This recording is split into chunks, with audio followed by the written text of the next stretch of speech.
Welcome to Sports Talk with Steve Jones, the daily talk show with the voice of Penn State football and men's basketball. You never know what special guest may stop on by any given day. Now here's the man of the hour, Mr. Steve Jones. Fortunately for all of you, it's just an hour. All right. Great to be back. I spent 9 of the last 12 days on the road. Oof. Now, it's not like James Franklin. And you had flight issues too, I heard. Well, that's part of the reason why I spent 9 to 12 days on the road. I mean, it's not James Franklin-esque in terms of numbered days on the road, but still, yeah, it's a lot. Road is road.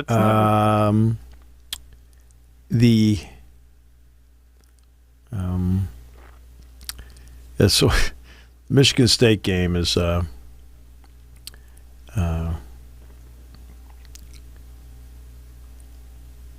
played Thursday night. Well, we're flying in on Wednesday. And I want to tell you right now, it is cold in the plane. Yeah, you get up in the air, it's a little colder, but not like cold. You ask Kyle Leff, who was our engineer on the trip. He says, I'm going to have to dress differently next time because it was that cold in the plane. Like, yeah, I said, Kyle, that's unusual. I've never been in a plane that cold. And we landed, and then we're taxiing, and the lights start flickering in the plane. I'm like, okay. So they play the game against Michigan State on Thursday night. That's under the category of unqualified disaster. But Andrew Funk and Jalen Pickett were there. Mm-hmm. So the broadcast is over. Andrew and Pick were talking with a couple of their former teammates. And Dick and I work our way down, and Pick looks at me, and he said, hey, Steve, I heard your plane's delayed. I says, oh, really? Because, I mean, I was like, hey, we have to get going here. He says, no, I heard your plane's delayed. I'm like, great. And now I've heard all sorts of things along the way. The typical, it's a mechanical issue, it's an instrumentation issue, something like that. Never heard this one. The plane is broke. Oh, man. That's not what I want to hear, I can tell you that. Plane Good Lord. is broke. Well, at least they said the plane is broke while you guys were on the ground and not up in the air. Yeah. My goodness. Yeah. So. I've heard the car's broke. I've never heard the plane's broke. Plane is broke. Jeez. There you go. Well, no matter what, they tell me those words, they'd say, well, let's just get one that's not broke. So we go back to the hotel, and I always pack one day over. Mm-hmm. So I'm fine for Friday, but I packed one day over. So there's a Target less than a half mile from the hotel. So I and others I figured was going to be the case here. Walked over, and Dana O'Neill from the Athletic, her son's one of the managers of the Michigan State basketball team. All right. So I saw Dana yesterday. I said, I went to the Target. She says, oh, on Grand? I said, yep. I said, not exactly the flagship of the fleet.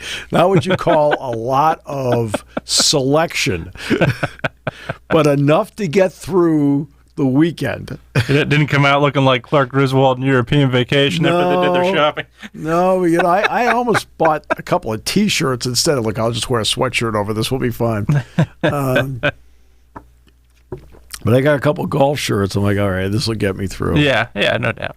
And what the team was going to do is they were going to fly back Thursday, and then they were going to bus Friday to beat the snowstorm. That's what the plan was. Yeah. Well, now instead we're just going to fly there. We get to they practice at the Breslin Center from 2 to 4 on Friday, and then we got a flight that was scheduled to leave at 7. We got on the plane at 20 after, maybe 25 after, and then we sat there forever. Okay. We're not at O'Hare. This is Lansing. Okay. Oh, man. All right. Okay. 9 times out of 10, you're number 1 for takeoff. Okay. All right. Just so you know. 9 times out of 10, you are number 1 for takeoff. It's like all these airports they go to. We're going to go to Purdue this weekend. Number 1 for takeoff every time. Right? Bloomington. Number 1 for takeoff every time. Well, we're in Lansing. Like, okay, great. Sat there. Like, I'm thinking, how many times can you head count? The same count you had before. Right? So finally, in the plane we have this day, it's a terrific plane. I mean, terrific, smooth flight, the whole thing going to Philly. And then just, they practiced on Saturday.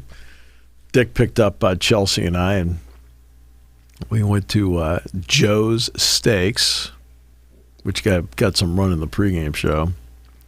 For good choice. Okay, real Philly cheesesteaks. I mean, you go to the okay. Yeah, I mean, you're a Gino and Pat's guy.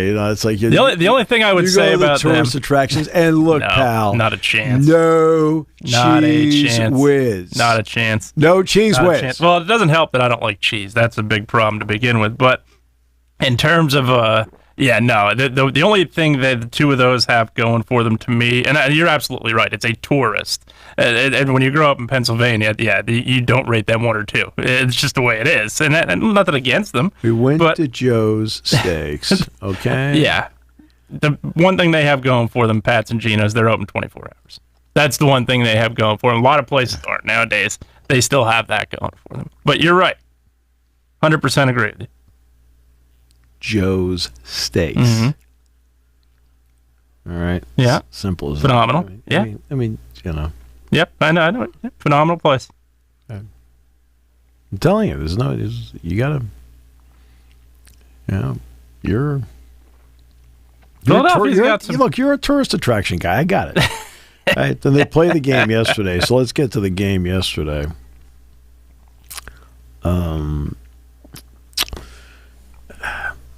Defense, first of all, Michigan can score. They're 24th in the nation in offensive efficiency coming into the game, but you can score against them. They're 153 in defensive efficiency. And it was interesting for the most part. Like the first half, they're going along. It's like, Penn State was, 1 for its first 10 to start the game or some number like that. Great. And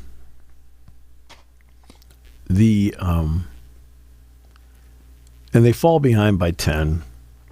Then they made a little run. They got it to 5. But the problem is, you get to a certain point, they got repelled.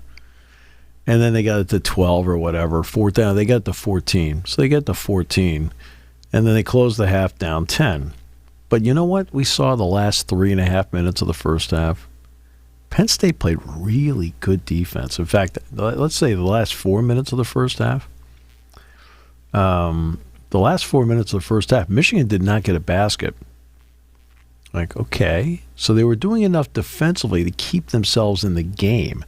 Remember, Michigan averages 81 points a game, so they had 37 at halftime. Right? So you feel like at that point you're a +7 in this game in terms of the defensive end of it. So they get to the second half, and they just come out right away and start hitting shots. I mean, they just started hitting shots. The ball movement was way better. Ace Baldwin played a fabulous game start to finish at both ends of the floor. Ace played great. It's the best game he's played at Penn State. I thought the game against Ohio State would be number 2 in terms of what he's done to this point. He was fabulous. He played, his judgment, passes, defense, everything. I mean, I'm talking from the start of the game right to the end of the game. He played terrific. And but they started hitting shots. After a really rough first half, Kanye Clary had a much better second half offensively. They found Qudus Wahab on the block. He made plays. And DeMarco Dunn came off the bench, and he scored 8 straight points. He had the 3 to put them in front, followed it up with a 3 to increase the lead to 5, followed it up with another basket to increase the lead to 7, and that was the key sequence of the game. I always talk about winning key sequences. Penn State won the sequence there. And here is the big element. When you are trying to come back, and they were down 14 at one point in the first half, down 10 at halftime. Remember I said in the first half how they got to within 5 and got repelled? Right? Well, the key is when you are making a comeback on a team, at some point you have to get to the summit and take the lead. Right? I mean, even tying is like, okay, you're tied, and if they score a basket, you're behind again. Well, with 11 and a half minutes to go, they took the lead on the Dunn shot from the wing. Got to stop because the defense was playing great. Came down, Dunn hit another 3. Now suddenly 2 is 5. Then they get another stop. He scores again. Now 5 is 7. They got over the hump. There's a psychology to it. Because you can come all the way back, get within 1 or 2, they hit a bucket. Now you're down 4 or 5. Or you tie the game and you're down 2 or 3. And that is, they cleared that hurdle. And Michigan has not performed well in close games this year. Michigan came into the game 1-5 in games decided by 5 points or less. Now, they've played some really good teams. So it tells you that they're a good team because of the competition they faced and how close the games have been. Remember that old thing, that Parcells thing about your record is who you are. It's like, okay, over here in the back, no. All right, just cut me a break. Okay, I realize you're like the no excuse guy. I got it. But take Michigan's record. Okay. Well, they're 1-5 in games decided by 5 points or less, so they're good enough to be in the neighborhood. Yesterday, Penn State won by 6. But so they've been in close games, but they haven't performed well enough in close games, and that's what's hurt them. And I made the statement in the first half that if Penn State gets it going, this crowd will carry them home. Well, they did. I thought that the crowd yesterday, which is the way it's been at the Palestra venues, for every Big Ten game, every Big Ten game in the Palestra has been. I mean, the crowd has been incredible. It's a special venue, right? I know. People talk about going to Rec Hall, and Penn State will have a game in Rec Hall with Illinois. But this place is different because all the seats are right around the court. That's it. Yep. And they're right on top of the court. That's not the case at Rec Hall. Rec Hall, they are on top of the court and the sidelines. And I've said this forever. The end zones at Rec Hall stink. Yeah. Right? You're not wrong. I mean, the end zones at Rec Hall stink. Yeah, you're not wrong. It's just the way it is. They're too far away from the court. Yeah. It's the whole thing. That's exactly right. Like, I realize there's some sort of aura about it. I've done a few hundred games there, okay? Okay, I know what it looks like, okay? The end zones aren't great. The sidelines are phenomenal. Sidelines, you're right on top of it. You're right on the action. Your whole thing, right on the court. End zones, no. This place, everything is right around the court, and it just really is. It's got a special feeling. Brings with it. And remember, Juwan Howard's played in Rec Hall. Fab Five played in there. And so Juwan knows what it's like. He's been there. But the crowd made a huge difference. The noise made a huge difference. We always refer to it, and I've done, I think I've done between 30 and 40 games now in the Palestra. I mean, I've done a lot of them over the years. Remember the Atlantic 10 tournament used to be there. Penn State used to play St. Joe's and Temple in there, besides Penn and Drexel and, Atlantic 10 tournament games, Duquesne, UMass, whatever. And we refer to it as the corners. It's a big game when you look at the corners. Okay, what are the corners? You look up there, the corner of the arena, all 4 filled. Nice. Okay?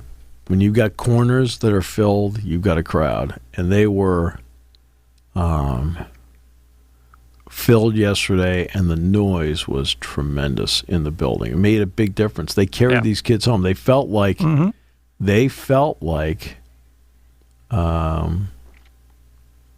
they had a real home court that they were playing in. And for the VCU kids, this is what they were used to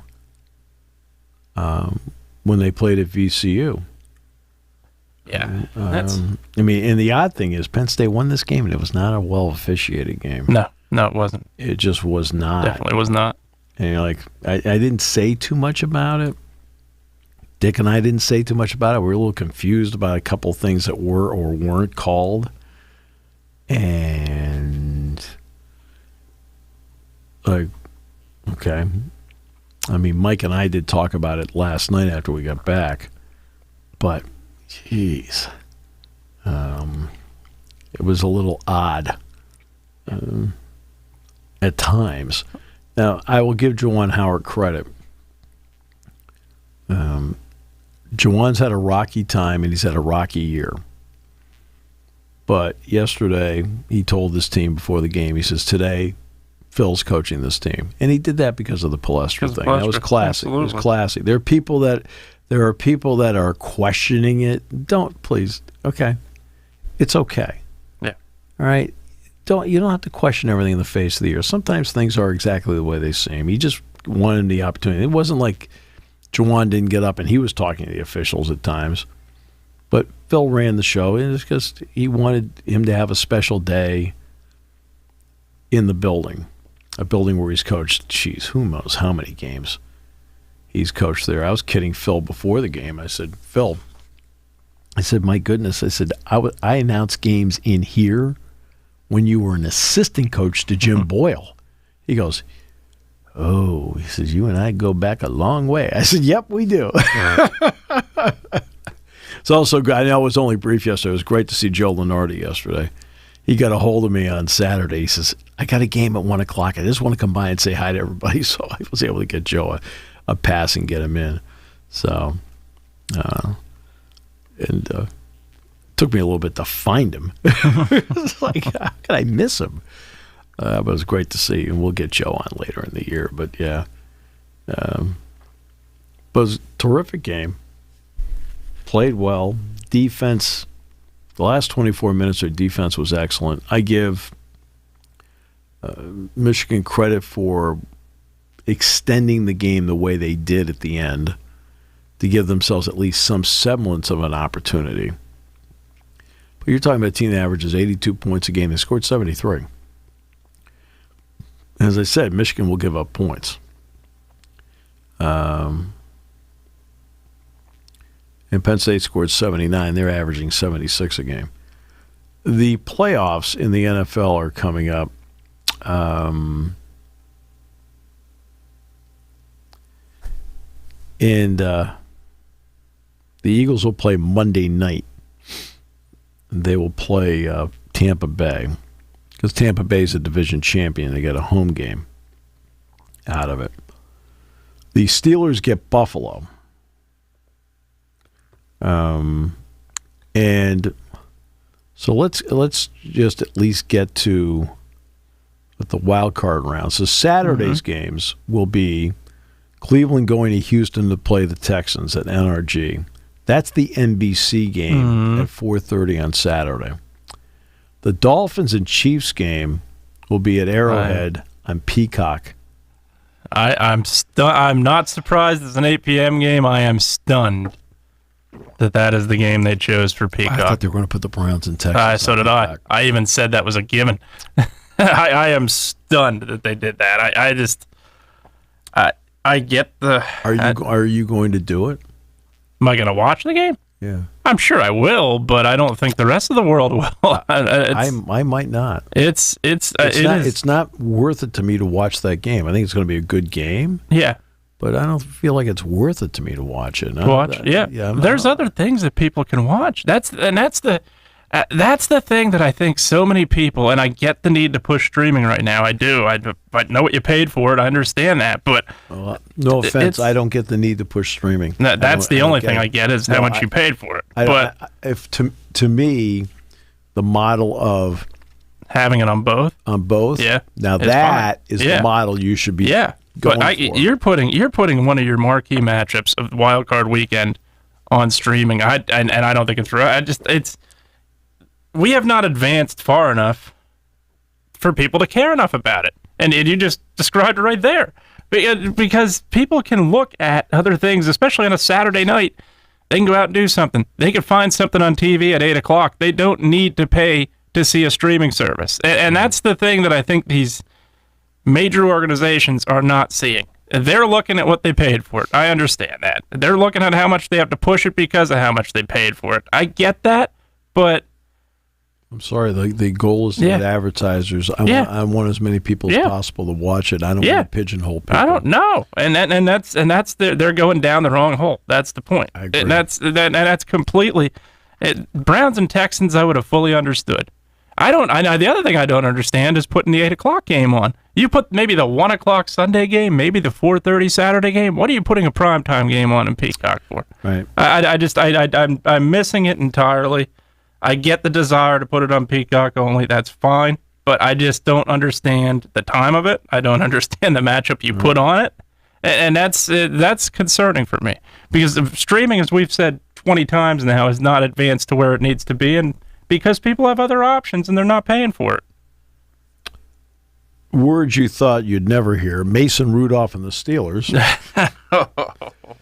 will be in Orchard Park to play Buffalo Sunday at 1. That game is on CBS. I think Buffalo right now is the hottest team in football. They're a 10-point favorite. I think they Packers and Cowboys will play in Arlington at 4:30 on Fox Sunday. Rams and Lions will be the primetime game at Ford Field at 8 o'clock on NBC. And then the Monday night game, Eagles and Bucks from Tampa, 8:15 on ABC, ESPN, and ESPN Plus. Now, see, that's the model you need to have. Mm-hmm. Yeah, ESPN gets it. There's no doubt. That's the model you need to have. Yeah, no question. To me, you need to. If you want to do this, you can transition people into it, and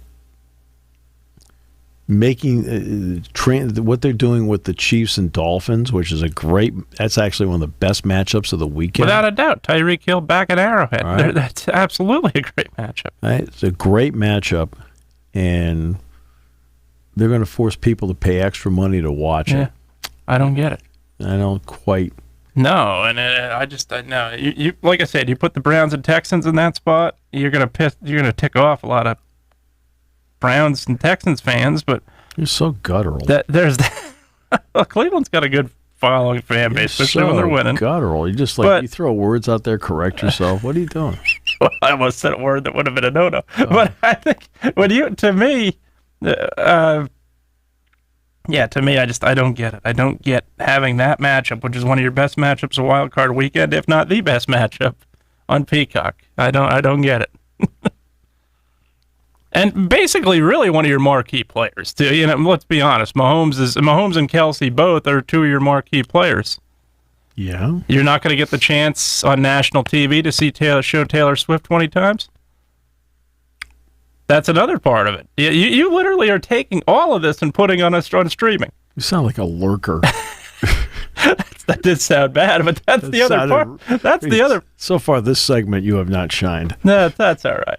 But that furthers my point. Like, you are taking all of that. You're telling me you're not going to have, you have viewership just because of Taylor Swift. That young audience is tuning in. Sure. And you're taking that away. That's another reason why.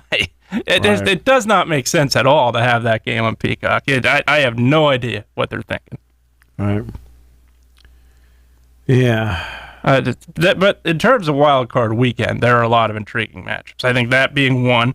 Stafford obviously back again in Detroit. I think Detroit could be in trouble. Laporta being hurt. Their defense has not covered the cover the pass very well. I think the Rams have a great chance at that game. You have that Cowboys-Packers traditional matchup. I think the Packers are playing great right now. I think Love is hitting his stride. I think that'll be a great game. Obviously, you have Tyreek Hill's return to Arrowhead. Remember, the Chiefs did play the Dolphins. That was in Germany, so they get the chance now for Hill to return to Arrowhead. If Watson were healthy, I think that Browns-Texans game would be more intriguing. Joe Flacco, the underdog story, without a doubt, but you have the team, obviously, that sent Watson to Cleveland for the boatload of picks. Playing the Browns, I think that's going to be another intriguing matchup. I think Wild Card Weekend as a whole is pretty good for the NFL so far this year. And then you have the Monday Nighter's the Monday Nighter. I think it's Philadelphia. You're going to be looking to see if they can right the ship. I'm not sure they can. I haven't watched a lot. I've watched a little bit of Tampa, so I don't really have a complete gauge on them. Great defense. But the Eagles are not. The Eagles just flat out aren't playing well, and there are several factors that people don't want to admit. One is, in certain spots, you got older. Oh yeah, like no older. Doubt. Yeah, up front especially. You have that young. Kelsey's a great center. He's older, yeah, and he's playing that way. Yeah. More mistakes this year than he has the last 5 years combined. Lane Johnson tips plays.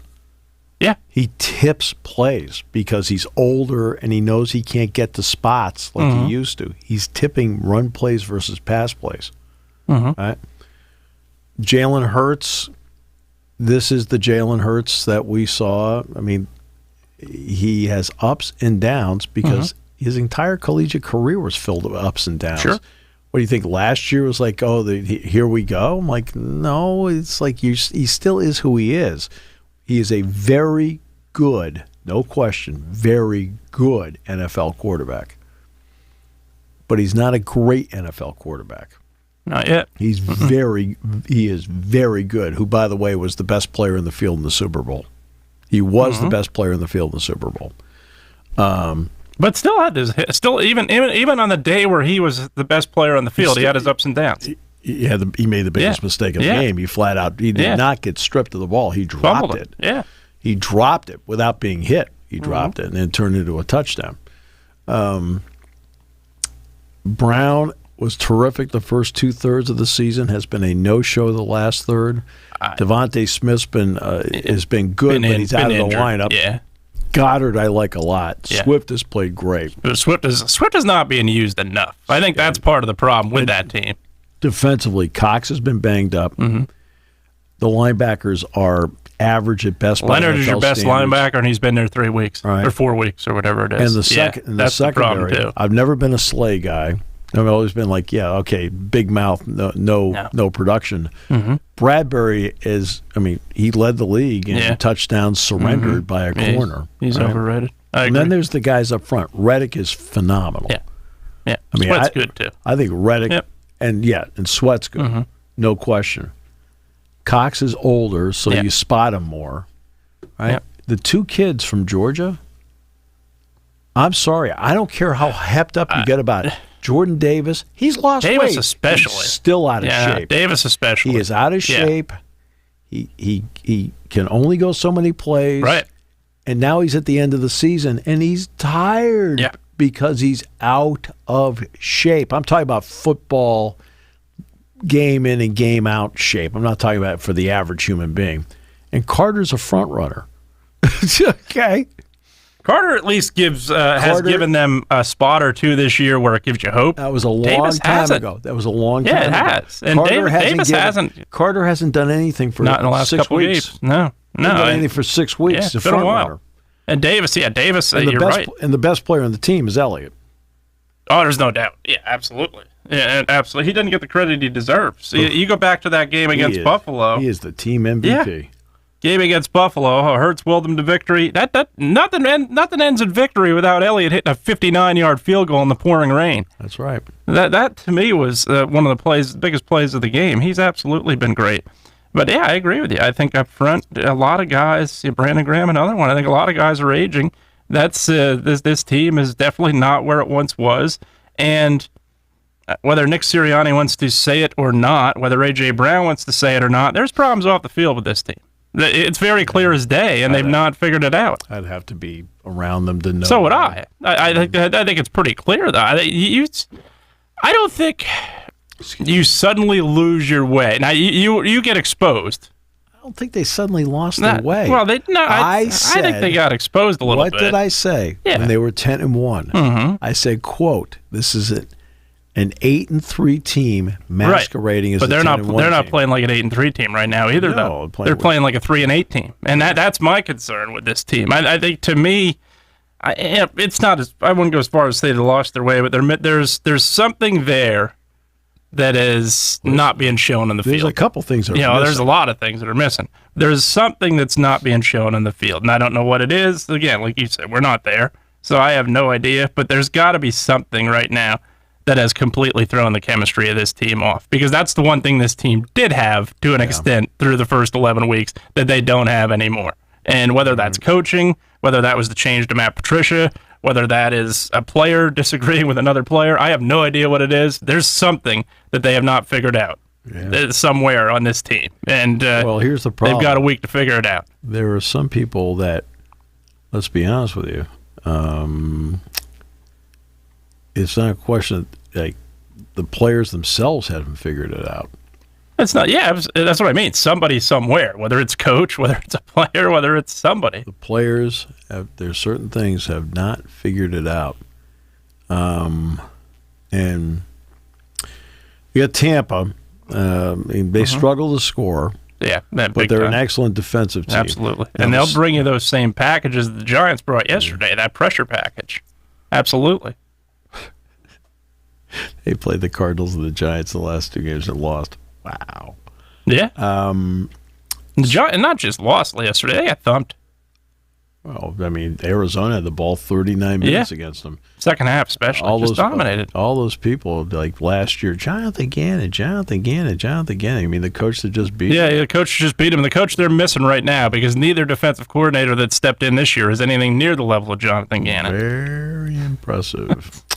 Now, the Steelers.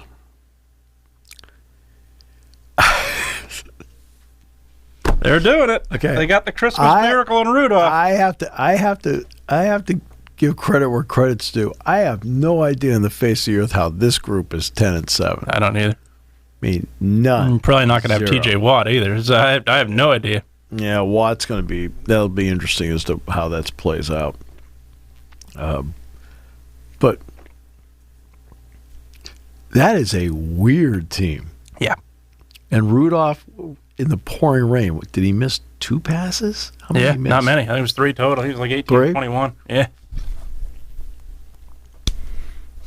Like, okay. Where on earth was he in the last 4 years? Right. Now, granted, he's got third on the depth chart, but still. He's got 2 wide receivers who, in the tough moments of a game, are both quitters. Yeah. Don't throw a block worth a darn. Yeah. I'm not going to block. I'm not paid to do that. Actually, you are paid to do that. You're paid to be in the field and play. There's a fumble in the field. I'm not paid to go get it. So you got 2 receivers who have talent that are not foxhole guys. Right. Okay, not even remotely close. Their offensive line's playing better. Yeah, the 2 running backs have played better. I think so. Yeah. Right. They get some pressure. Harris especially. I don't know where he was for about 5 or 6 games there, but he's played great now. He got to 1,000. Yeah. I realize it's 17 games now. Yeah, he's played a lot better in these last 5 or 6 weeks. So he got to 1,000. And defensively, I mean, Joey Porter Jr. has helped him out a lot. Yeah, he's a good pick. Absolutely. That was great. And that's one thing I would say. First of all, I think Buffalo's going to beat them. But if they do get by, the Josh Allen thrill ride last night was something else. That was something else. Throw 2 picks and then 2 picks, fumble, wins the game. Yeah, and wins the game. That's Josh Allen in a nutshell, pretty much. You look at how he played against Philly. Same thing. But I think if the Steelers can get by, the Ravens could be in trouble. Steelers are one team that, I know, I get it. I'm going to hear, well, they played their second string. I get that. Steelers have dominated the Ravens in the last 5 or 6 years. Steelers beat the Ravens in Pittsburgh with Lamar. And they've beat them a couple times now. I think this team is very ready to play Lamar and the Ravens. I don't think there's any doubt about it. And whether they'll beat them or not, I don't know. But if I'm the Steelers, if I'm the Ravens, that's one team I probably don't want to see. Yeah. But I think the Ravens are the best team in the league right now, yes. But again, that doesn't necessarily mean they're going to win the Super Bowl. I think there's no doubt right now that the Steelers can get by the Bills, and I don't think they will. I think the Bills win this game, but I'm not sure. I think the Steelers can give the Ravens a game, and that's 1-on-1. That's not seventh string playing seventh string playing first string. That's literally the first strings against each other. Yeah. Also won't be raining. Yeah, it won't be pouring. Probably won't be pouring rain in Baltimore. Could be doing other things in Baltimore. I'll tell you, speaking of which, the weather doesn't look too great for Buffalo and Kansas City this weekend. Well, it's supposed to be, it's supposed freezing. To be freezing. It's supposed to be. And it's going to get cold here, by the way. Next week. Drop down to like 17s. Yeah, maybe even lower. Yeah.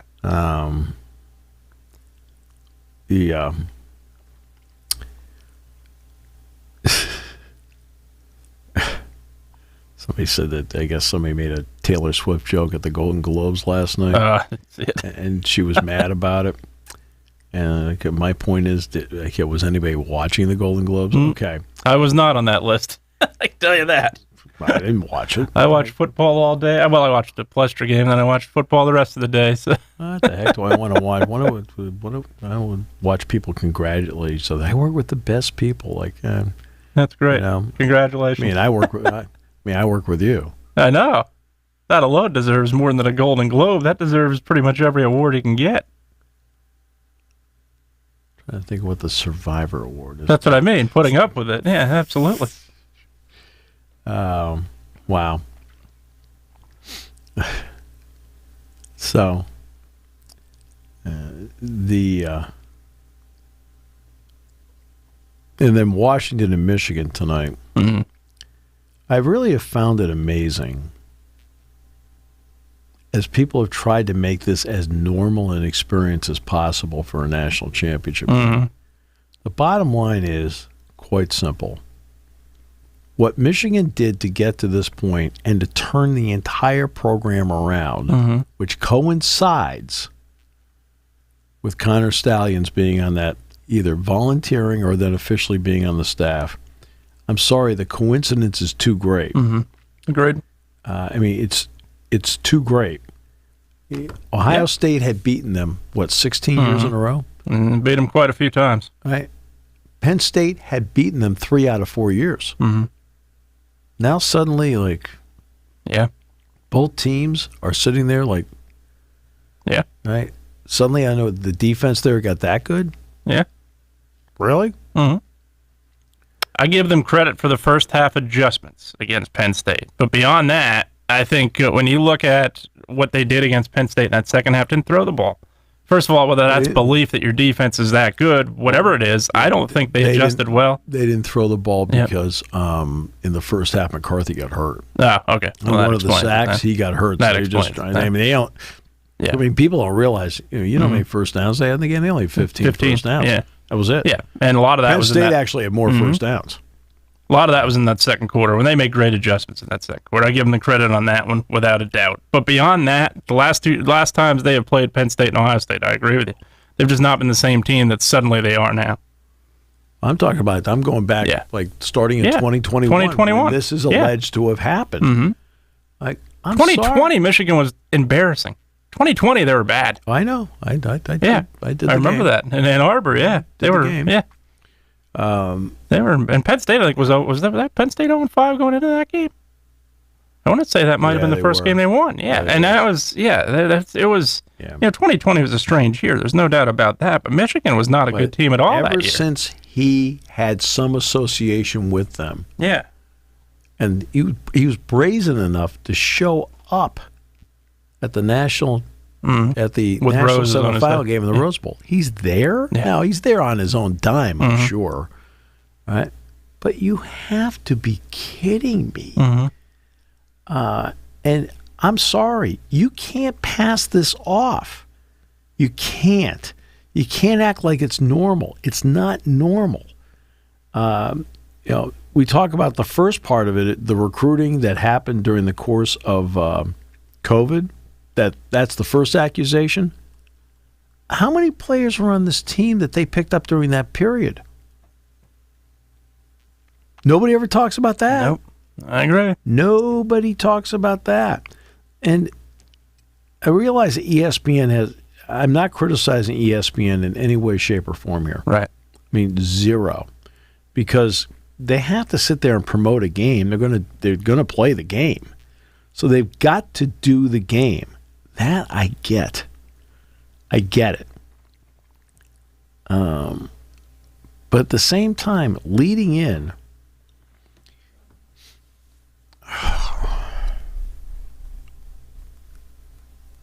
ESPN skirts issues. It's something they're carrying. Right. They skirt it. I understand that because they're trying to promote what they're doing. So they've had Desmond Howard on the set, Michigan man all the way. I completely understand his loyalty. So this is okay. It's not like I've never talked to Des and whatever I have. Okay? Personally like him. Yeah, same. Okay? But he's a Michigan man all the way. There's only a certain amount of I can take there in terms of what he's talking about with this. Because the two combined, which players did they get during that 2020 recruiting part that was about, quote, cheeseburgers, which it's not. Right. And what benefit did they get from all the sign stealing they had, which leads into a game? It's one thing people say, well, you can look at their signs during the game. Yeah, but what about the first few series of the game where somebody's trying to set a tone? I know his teams weren't scoring early in games against them. Really? Yeah. So the two combined hang over this game tremendously. And when I talk about skirting issues, I'll give you a simple one. Who did Alabama play this year? Tennessee, Chattanooga? In the next to last week of the season? I cannot remember for the life of me. I think it was Mark Wharton's team. I think it was Tennessee, Chattanooga. All right? Which, of course, Alabama does every year. And Clemson's been doing. And others in the SEC have been doing. All right? And they laugh it off. It's not funny. You got people out there playing a conference game, fighting their guts out in some conference game. I don't care who it's against, but at least it's a conference game, which means it's an FBS game, right? Trying to get that done. Meanwhile, over here, it's like, yeah, it's funny laughing time here at the farm, right? No, and they laugh it off. Like, no, it's an issue. It's an issue. Okay, but you have a contract with the SEC. You're in bed with them for the next dozen years. I got it. You're not going to do anything about it. Okay.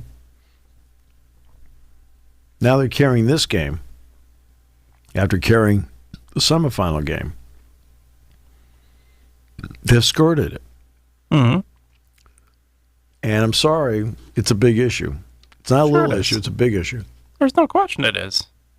Well, the reality is this team goes on to win the national championship. They may not have that national championship in 4 years. Well, that's part of it. That banner may go into archives next to the Final Four banners. Yeah, absolutely. And I think a lot of people, and this obviously has nothing to do with Michigan's sign stealing, but I think a lot of people have underestimated what Washington is. Look, I go back to the Pac-12 championship game. I thought Oregon would beat them. I admittedly thought Oregon would beat them.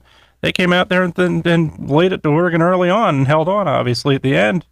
And obviously that game against Texas. Again, I think how they finish is the concern for me because Washington has struggled to finish games this year. And they showed it in these last two games, even though they've won. But I've underestimated how good this team is. They obviously have a lot of weapons on that offense. Penix is only part of it. Well, they're one of the best receivers in college football. Here's a big part. Penix is, I would say, he's not a great scrambler, but he's slippery. He's slippery enough. He reads and he sidesteps and so forth. The guy you're going to pick on, right? And this is where Desmond misses. I mean, Will Johnson's very good, so he doesn't miss on that. But when he starts talking about Josh Wallace, no way. Josh Wallace is the weak link in that defense. He just is. Okay? UMass transfer comes in. I mean, it's like he's been a problem all year. Yeah. These three receivers that Washington has, that's the best trio of receivers that they have seen all year. No now, doubt the question about it. is, can they get pressure? And Michigan can get pressure. Yeah. They do a good job of blitzing Barrett. They do a good job of blitzing Colson. They do, Graham is really good up front at that defensive tackle spot. I mean, their guys up front are good. Wallace, though, is a problem for them. Samerstill is an excellent nickel. Didn't have a great game against Alabama. Samerstill did not play well against Alabama. But he's an excellent player as a nickel. The problem is going to be, can they cover up for Wallace at the corner? Because Wallace is a problem. And you're talking about, and they're not a team that flips anyway, but there's nobody to flip on. You know how when Jahan Dotson, McCreary followed him everywhere for Auburn? Yeah. So he had first-round pick against first-round pick, Roger McCready, right? So because they had him, and Dotson just had a great game, just beat him. Yep. Right? Well, that's not how Michigan plays, but the question is, who do you flip him on? Yeah. Because there's three guys. You can't do it. And that's going to be a problem for them. Conversely, they're going to have to do a good job on the defensive end, number 8, for Washington. Good player. Michigan's had some moving parts up front because of the Zinter injury.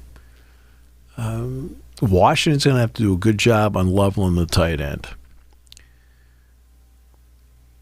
Roman Wilson, he had a big catch in the game against Alabama, but he really has been quiet. Because against Penn State he had none. No, he didn't play well at all. Johnson's good, but see the receivers for Michigan, the tight ends are better at Michigan than Washington's, but the receivers for Washington are not just a little bit better, they're exponentially better.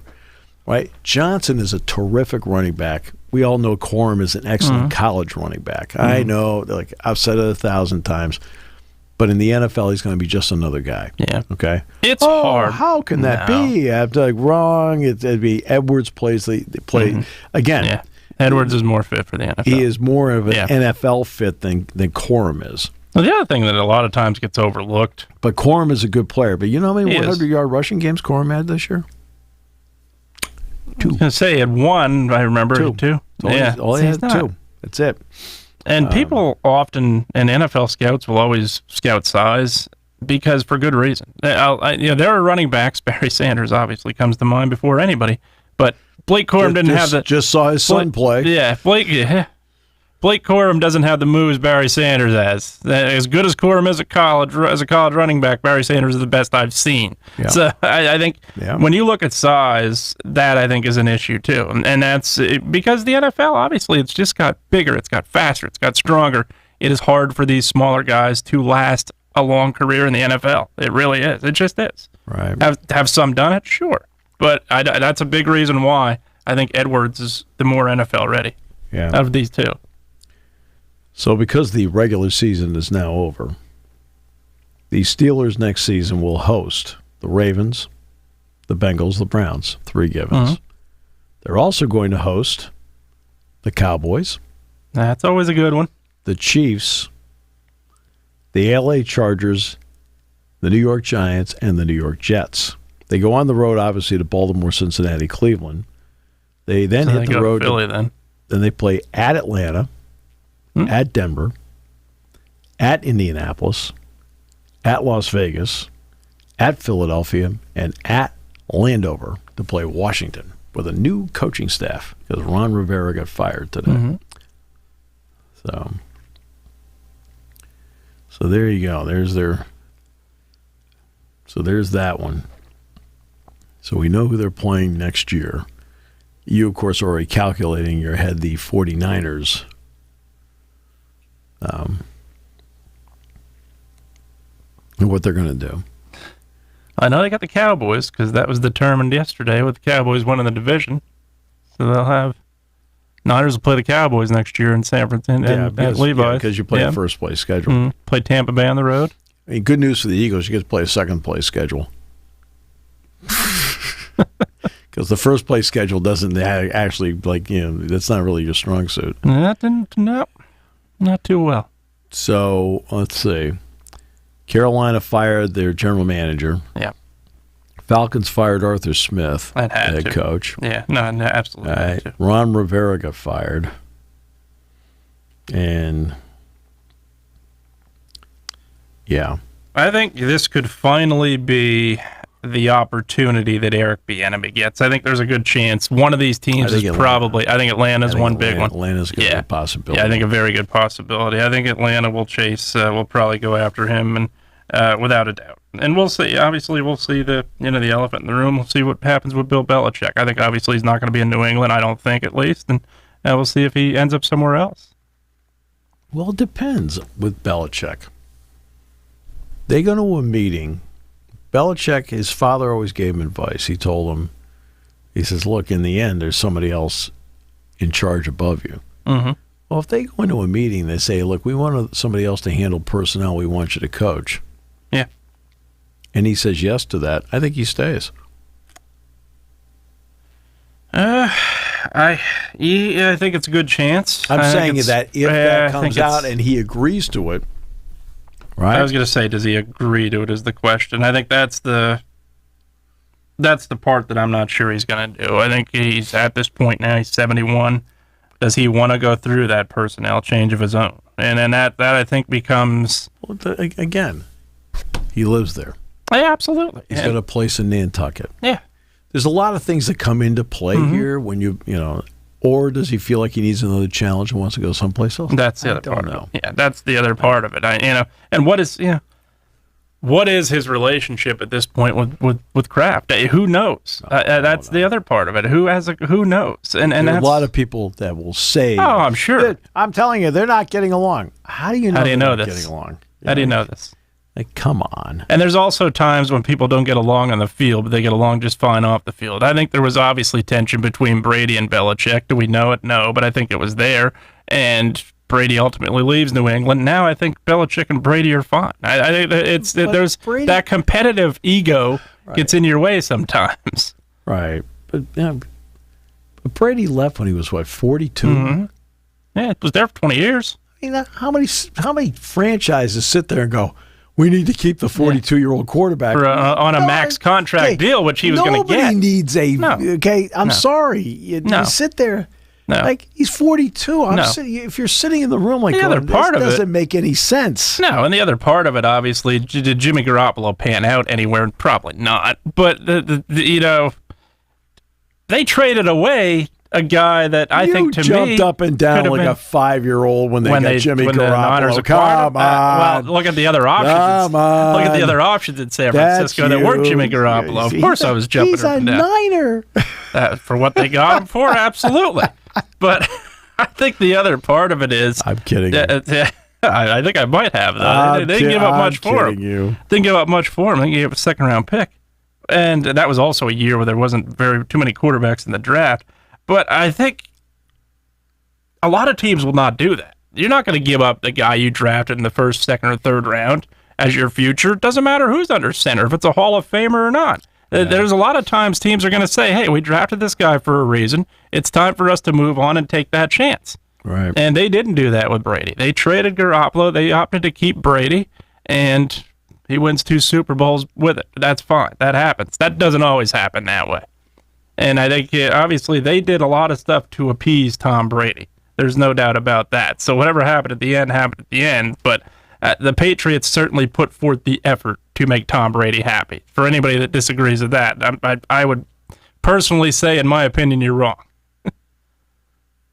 I didn't say anything. Yeah. I thought I had to say something to be wrong. No. You're over there telling me I'm wrong. I haven't done anything yet. I said my opinion. I threw that part in there at least. Oh, always scary. Well, it was another exciting hour. It always is. I mean, you're here the whole week. I think so. Tomorrow I've got, assuming they don't cancel my appointments, I think I have appointments tomorrow to fix a few things. But other than that, Oh, God. You could be there for days.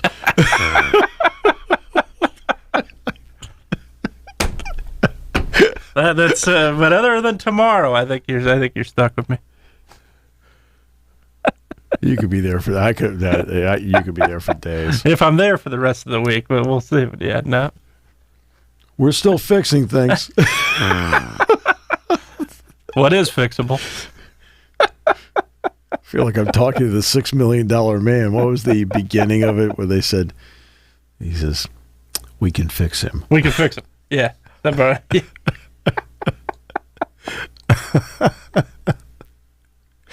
Oh, goodness gracious. That's you. Right? They think they can fix you. That part is the audience right now is nodding their heads and saying, yes, that's scary. All right. I feel like I am speaking for the masses. Hey, back tomorrow here on Seven Mountains Media. Thank you for listening to Sports Talk with Steve Jones, a Seven Mountain Media production. Come back at 11 every weekday for analysis of the latest happening in the sports landscape. From college football to European soccer, Steve and Kyle cover it all on Sports Talk with Steve Jones.